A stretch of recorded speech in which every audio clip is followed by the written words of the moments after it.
In chapter 20, we're introduced to the various people that were involved in the Great Awakening of the late 1700s and the early to mid 1800s. During that time, there was a global revival that took place in North America, South America, Europe, Africa, and Asia. Join us on this journey through the book Great Controversy, where we see that the war between good and evil involves every person on the planet. The events spoken of in this book will shape your present and guide your future.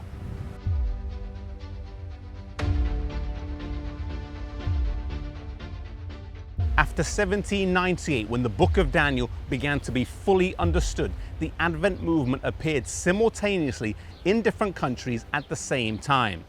In 1821, just 3 years after William Miller had arrived at his conclusions, Dr. Joseph Wolf, known as the missionary to the world, began preaching the soon return of Jesus.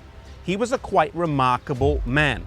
Born in Germany of Jewish descent to a father who was a rabbi, he was challenged at the age of 7 to read Isaiah 53, which made a huge impression on him.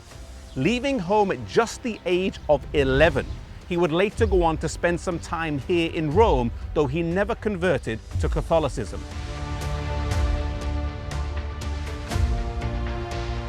He would go on to spend 2 years here in England, where he ran into Edward Irving and would participate in a set of lectures on the Second Coming at Ealry Park.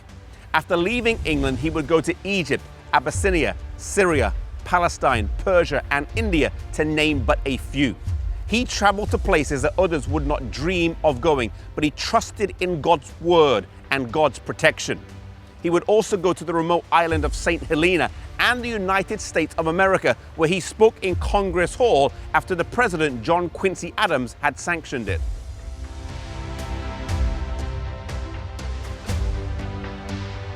In 1826, it was estimated by Morant Brock, an English writer, that there were 700 ministers within the Church of England who were preaching about the soon return of Jesus. Materials that had made their way to the UK from the US were reprinted and distributed. In 1842, Robert Winter returned to the UK, where he preached about the soon return of Jesus.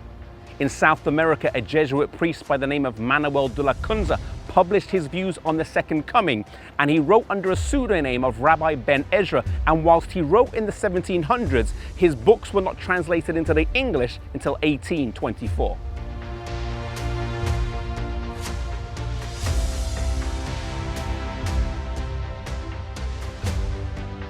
Johann Bengel preached the message in Germany, and his writings spread far across Christendom.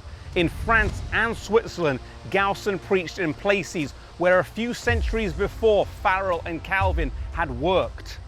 He was particularly successful at reaching children, and by making the gospel relevant for children, it removed all objections from the adults of grasping the message. In Scandinavia, we find child preachers proclaiming the soon return of Jesus.